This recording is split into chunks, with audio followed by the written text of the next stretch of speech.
Olá, meus queridos amigos e companheiros do Grupo Espírita Mensageiros, queridos amigos e companheiros de Ideal Espírita, independentemente do grupo a que pertençam, queridos amigos e companheiros que terão a oportunidade de assistir depois nos canais do YouTube, nos próprios grupos de WhatsApp, que sempre temos companheiros que compartilham essas reflexões. Sejam todos muito bem-vindos. Um excelente dia, tarde ou noite para vocês. E desejo e espero que Jesus, em sua infinita bondade e misericórdia, possa estar presente na vida de cada um de vocês, no lar de cada um de vocês, e que todos consigam captar essa energia e essas vibrações maravilhosas para que, nesta conexão com o próprio Cristo, caminhemos de forma muito mais rápida para a nossa evolução, para a própria felicidade, que com certeza é o que todos nós desejamos. Bem, meus queridos companheiros, vamos iniciar as nossas reflexões, mas não sem antes pedirmos a Jesus, a espiritualidade, as bênçãos e a permissão para nós iniciarmos as nossas reflexões. São momentos onde nós procuramos a concentração. Concentrar é exatamente procurar esvaziar a nossa mente. Sim, eliminar tudo aquilo que poderia gerar algum tipo de preconceito e que viesse a impedir o registro destas informações ou destas reflexões nas nossas janelas de memória. Concentrar é exatamente nos prepararmos para, tirando tudo aquilo que poderia desviar a nossa atenção, para que nós consigamos, através de cada frase, de cada palavra, refletir, ou, vamos ser mais profundos, meditar, medir a nossa própria ação diante destas informações. E automaticamente, após essa meditação e aprendendo as informações, nós teremos a oportunidade de, colocando-as em prática, mudar completamente a nossa vida, mudar completamente o nosso ser. Por isso a concentração é de extrema importância. Então, esvazie sua mente e não deixe que outras coisas os atrapalhe nesse instante. Ainda que vocês estejam fazendo alguma coisa, que fique aquelas coisas no campo do automático, mas se volte para dentro de si nesses instantes e depois, se tiver a oportunidade de rever ou de ouvir novamente, naqueles momentos que você estará relaxando, deitado ali na sua cama, sentado no sofá, que você possa ouvir novamente para reafirmar essas informações e esse aprendizado, principalmente se vocês os considerarem como importantes para o progresso e a evolução espiritual. Então, meus queridos companheiros, que elevemos os nossos pensamentos, elevemos as nossas vibrações, elevemos os nossos sentimentos, que possamos estar com as nossas emoções desarmadas. O que é isso? Que a gente possa nesse instante, através da nossa própria respiração profunda, lenta, fazer com que o oxigênio percorra todas as partes do nosso corpo, relaxando, e automaticamente as nossas emoções se voltando para os objetivos que nos reuniu aqui nesse instante e que nos convocou a estas meditações. Deixar de lado as emoções prejudiciais, as paixões exclusivamente mundanas e materiais, porque a emoção é a matéria-prima que o nosso cérebro utiliza para produzir as energias que o nosso corpo necessita, tanto o nosso corpo físico quanto o corpo espiritual. E nesses momentos que nós estamos com as nossas emoções elevadas, teremos condições de produzir uma energia limpa.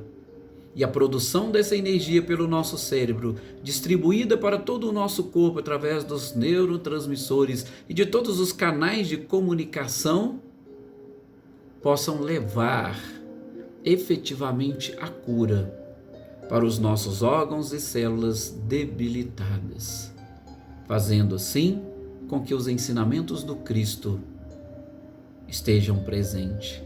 Sobretudo, a tua fé te curou. Que nós possamos produzir a cura para os nossos males, para as nossas dificuldades. E com essa cura, que nós consigamos, na sequência da frase do próprio Cristo, vá e não peques mais. Que nós possamos mudar as nossas atitudes. Oração, hora de ação, hora de agir de uma forma diferente e distinta. E para isso nós precisamos, através do autoconhecimento, identificar as nossas dificuldades e assimilar as virtudes necessárias para atingirmos o objetivo da evolução e do progresso. Que durante esse período que nós estaremos aqui reunidos, refletindo, a espiritualidade efetua essa limpeza fluídica no nosso ambiente doméstico, no lar daqueles nossos familiares, amigos, daquelas pessoas que nos pediram orações, daqueles que gostaríamos de dedicar as nossas orações. E claro, que durante todo este processo, toda essa reflexão e meditação, que nós consigamos assimilar essas energias e vibrações a cada um de nós endereçadas. Que não somente um passe espiritual é eliminar energias e vibrações desnecessárias, mas acima de tudo, para uma perfeita reenergização de todos os nossos centros de força. Muita paz, que Jesus nos abençoe, nos proteja, que nós consigamos perceber essas bênçãos, essa proteção e nos fortaleçamos cada vez mais. Que assim seja. Ai, gente, como é bom. Vou abaixar aqui um pouquinho o nosso som. Como é bom quando a gente para um pouquinho, faz essas meditações, essas reflexões. Eu costumo dizer, uma verdadeira viagem, né? A gente faz uma viagem nessas nossas orações e a gente vai percebendo, sim, garanto que muitos de vocês conseguiram perceber e sentir o quanto a oração alivia efetivamente a nossa alma, o quanto que a oração retira um peso das nossas costas, o quanto que a oração, não como meio de fuga, porque nós não estamos querendo fugir dos problemas, mas naqueles momentos que nós estamos orando, nós estamos buscando este processo de reenergização para aí sim enfrentar os problemas e dificuldades. Por isso que a prece é algo fantástico. O próprio Cristo nos ensinou e a gente precisa aprender e assimilar e fazermos cada vez mais. Não precisamos de palavras bonitas, de frases repetidas, até mesmo porque a repetição, ela torna-se um automatismo, algo muito automático que a gente não consegue refletir nas nossas próprias palavras. Agora, quando você vai fazendo e soltando essa conversa, você vai buscando dentro de si e você vai automaticamente meditando em cada uma dessas frases. Então, busquem sempre o hábito desta oração. E meus queridos amigos, meus queridos internautas, nós estamos aqui fazendo as nossas reflexões em cima do livro de Emmanuel, o Evangelho por Emmanuel, onde ele comenta frases, versículos do Evangelho de Jesus. Não somente do Evangelho segundo o Espiritismo. Emmanuel é mais completo e complexo. Ele vai lá nos evangelistas e naquelas frases, naqueles versículos mais interessantes, ele pega e traz os comentários. E a gente está aqui iniciando no capítulo 5 do Evangelho de Mateus, o Sermão do Monte. Paramos, ou melhor, estamos vendo bem-aventurados os aflitos. Claro que bem-aventurados os aflitos, porque eles serão consolados. E aí a gente viu no nosso último encontro o texto de Emmanuel sobre o remédio justo. Remédio justo nada mais é do que aquele remédio que nós mesmos prescrevemos com o auxílio da própria espiritualidade, quando nós programamos a nossa reencarnação, que seria necessário para efetivamente atingirmos a cura espiritual para os nossos males, para os nossos vícios, para os nossos defeitos. Esse remédio justo que Emmanuel vem nos trazendo, ele muitas das vezes é amargo. Aliás, boa parte dos remédios são amargos. As cirurgias, para poder eliminar os nossos problemas e dificuldades, as nossas próprias dores, elas são incisivas, elas machucam, elas cortam. E isso é dolorido. Isso é difícil, isso é complicado. Precisamos, às vezes, de um processo, tanto pré-operatório quanto operatório, onde algumas pessoas vão nos ajudar, quanto no pós-operatório. Mas isso é para quê? Para que a gente elimine do nosso próprio corpo aquilo que o prejudica.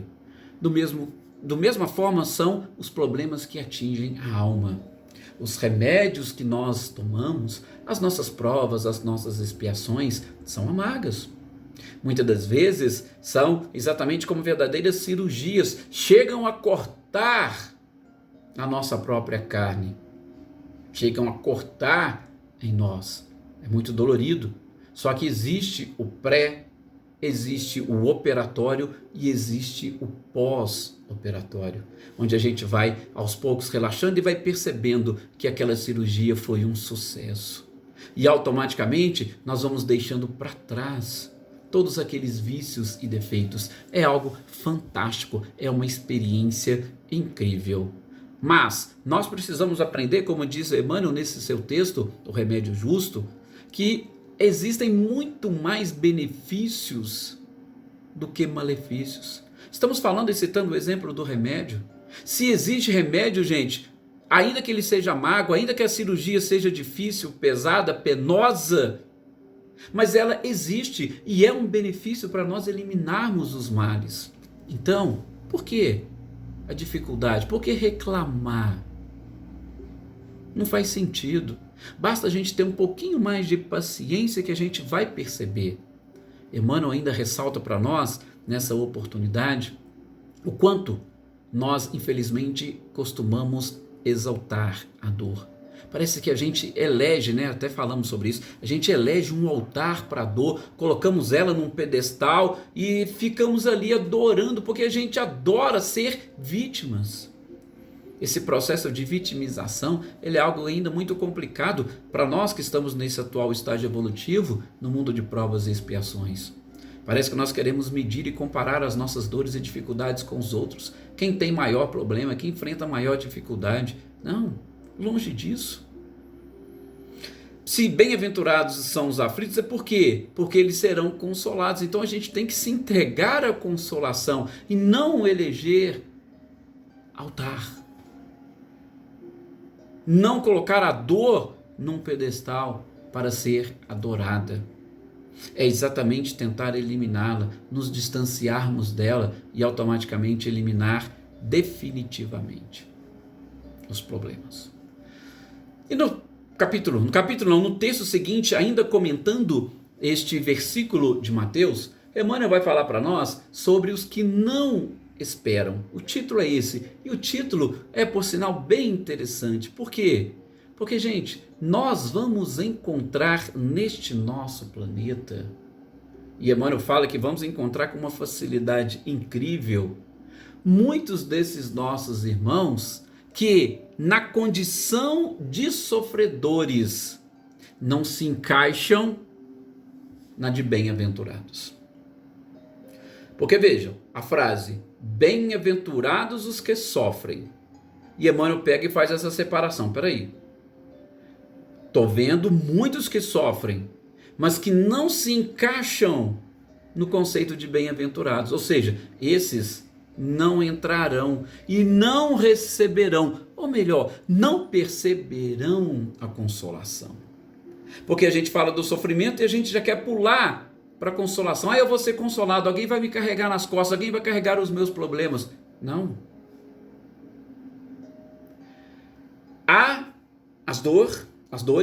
Existem as dores, essas dores provocam sofrimentos, mas você precisa se encaixar como um bem-aventurado para efetivamente encontrar o caminho da consolação. Caso contrário, não. E aí vem a pergunta: será que nós que estamos aqui refletindo, sofredores todos nós somos?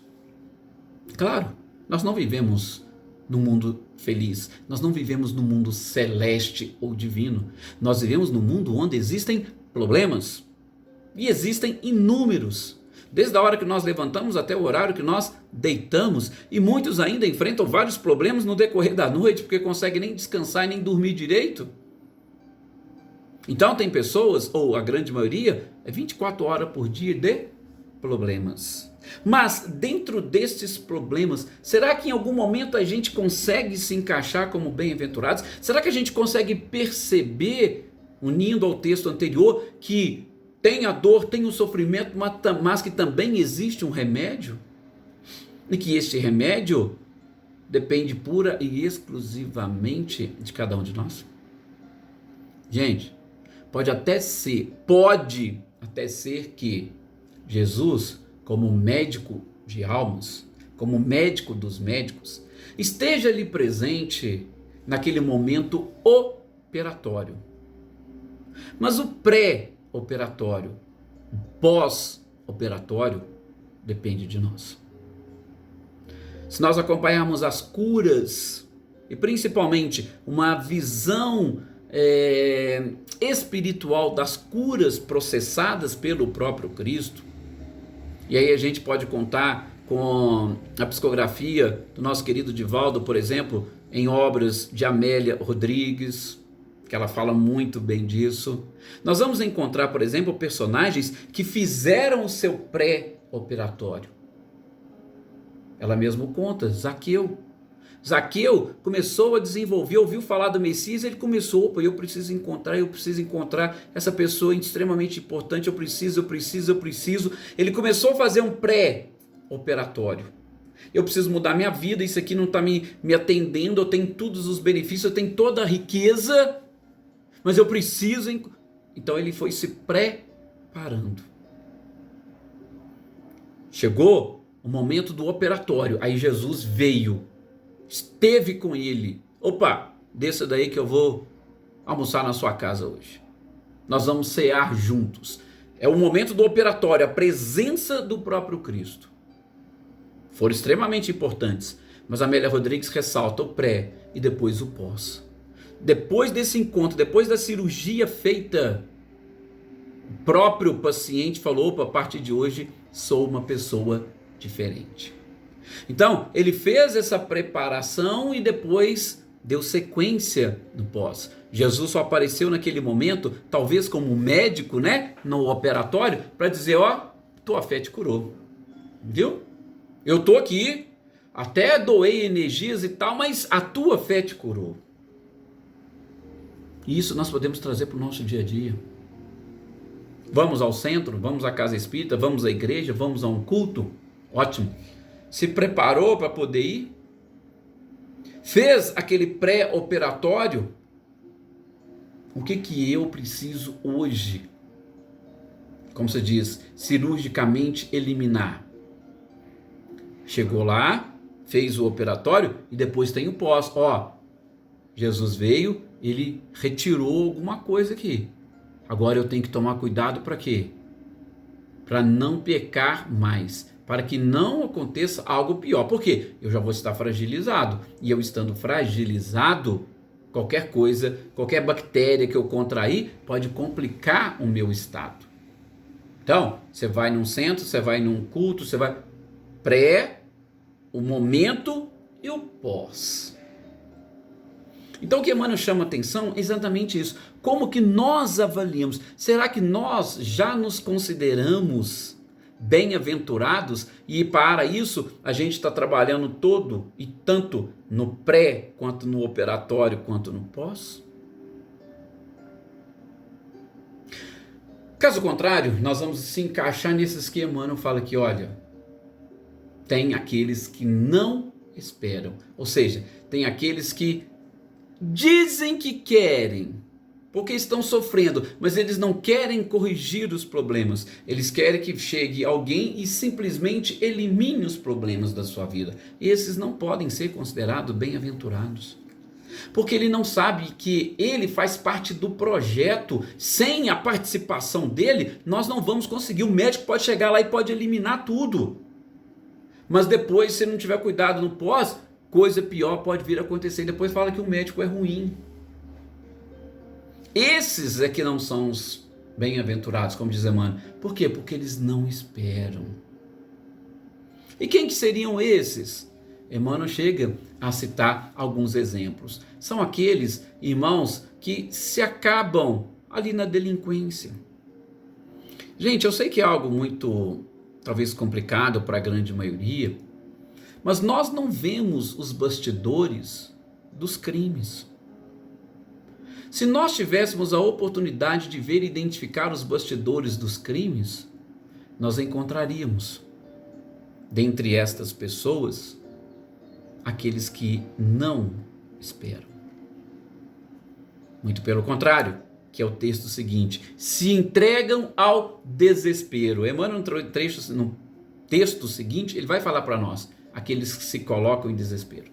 Tem gente que se coloca em desespero, e aí parte para esse estilo de vida, vamos assim dizer, da delinquência, dos crimes. Simplesmente porque não suportam o sofrimento e esperariam o milagre descer dos céus para contemplá-los naquilo que eles acham que teriam direito, que seriam merecedores. Emmanuel vai dizer também que nós vamos encontrar os que não esperam dentre os colaboradores das boas obras.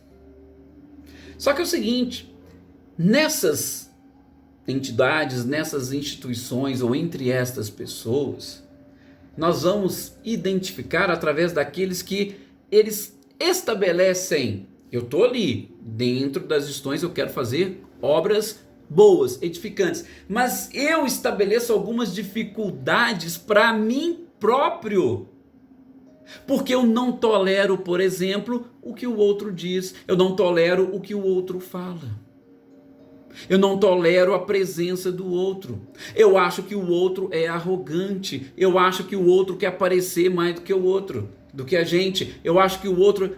Então, eu crio para mim esses empecilhos, essas dificuldades. Eu não consigo encarar essas boas obras como aquele operatório, porque eu não fiz um pré, e aí é claro que eu não tenho nem que me preocupar com o pós. Por quê? Porque eu já não esperava, eu não confiava, e eu nem imagino que aquilo ali seria efetivamente a cirurgia. Então, dentre as pessoas que se ligam a instituições, sobretudo que praticam a caridade, nós vamos encontrar aqueles que não são considerados bem-aventurados. Por quê? Exatamente por isso, porque impõem dificuldades a esse tipo de prática no bem. Emmanuel vai dizer também que entre os que não esperam, nós vamos encontrar aqueles que articulam problemas e desafios para aquelas pessoas que de alguma forma esperam, confiam em nós e que têm um certo afeto, um certo carinho. E aí, como nós, pelo menos na mente e na visão deles, quebramos essa confiança, eles vão aos poucos tentando fugir e escapar das responsabilidades. Exemplo clássico, os nossos próprios filhos, ou as pessoas que dependem de nós, os funcionários, porque às vezes alguns de nós podemos ter aqui funcionários, os próprios colegas de trabalho, os vizinhos. Por quê? Porque, gente, nós acabamos com os nossos comportamentos de uma certa forma, quebrar a confiança, ou pelo menos aquela expectativa que eles esperam que eles teriam de nós. É claro que nós não estamos aqui para agradar os outros, não é isso. Mas do ponto de vista espiritual, nós temos ou nesses casos de ascendência, nós temos por obrigação trazer as pessoas para o lado do bem. Só que às vezes a gente quer trazer de uma forma tão incisiva e constrangedora que as pessoas não entendem e acabam se afastando. E aí acaba sendo complicado. Eu vou me encaixar nisso. E aí eu já falo, não adianta, eu já dei oportunidade para todo mundo, essas pessoas não têm jeito. Mas nós não vimos como que foi todo este processo. De novo, não enxergamos os bastidores. Enfim, Emmanuel vai dizer que também dentre esses, enfim, sim, porque ele faz basicamente um resumo, ou melhor, ele traz algumas situações para que nessas nossas reflexões a gente tente se encaixar numa delas, ou melhor, se nós não nos encaixarmos, perfeito. Por quê? Porque eu posso ser considerado um bem-aventurado. Esse é o objetivo. Eu quero ser um bem-aventurado. Eu não quero ser apenas e tão somente um sofredor, mas eu quero ser um bem-aventurado que vai aproveitar a consolação. E aí Emmanuel cita aqueles que infelizmente se entregam ao desespero, à inconformação, à indisciplina. Alguns se entregam às próprias alucinações provocadas pela angústia. E tem aqueles que acabam adentrando as portas do mundo espiritual através do suicídio, da desistência da vida, da perda do prazer em viver. Esses, com certeza, não esperam. Esses, com certeza, não estão entre os bem-aventurados.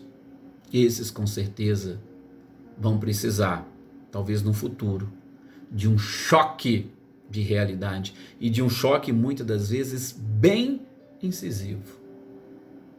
Daí onde surgem expiações. Daí onde surgem, por exemplo, encarnações compulsórias. Daí onde surge o exílio que ocorrerá nesse momento de transição do nosso planeta.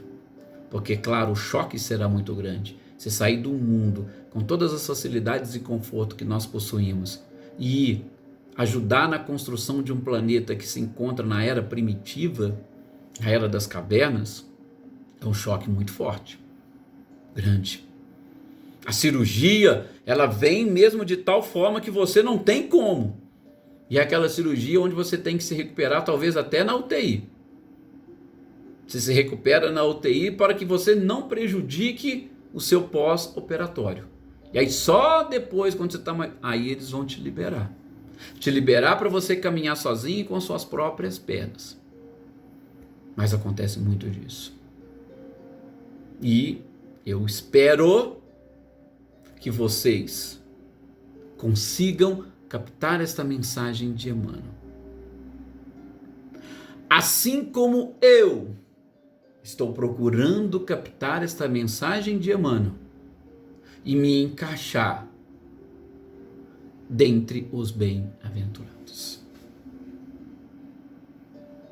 É o que eu mais desejo, é o que eu mais espero. Aliás, comento isso muito com a minha família. O que você mais deseja? O que eu quero é aproveitar o máximo possível a minha encarnação. O que eu quero nessa vida é sair daqui com êxito em todas as propostas que eu mesmo elaborei no plano espiritual. Falo muito, converso muito isso com eles. Eu sempre busco isso. E gostaria que todos nós estivéssemos no mesmo barco, buscando as mesmas coisas. Sairmos vencedores desta existência e dessa oportunidade. Claro que nós estamos aqui falando também para desencarnados. E eles estão refletindo da mesma forma. E muitos deles estarão se fortalecendo para, na próxima oportunidade, na próxima encarnação, nascerem com esse firme propósito. E isso acontece. Nós terminamos de fazer a leitura e estudo pela página do Facebook da AME, do livro O Céu e o Inferno, e lá nas expiações terrestres, no último capítulo da segunda parte, tem espíritos que falam isso. E eu consegui, programei muito e desejei ardentemente. E quando eu encarnei, eu consegui atingir este objetivo. Que Jesus tenha compaixão de todos nós, que Ele continue nos ajudando, nos fortalecendo e que nós tenhamos conseguido nesses instantes e nessas reflexões assimilar bem a mensagem do próprio Cristo para que a gente se encaixe entre os bem-aventurados.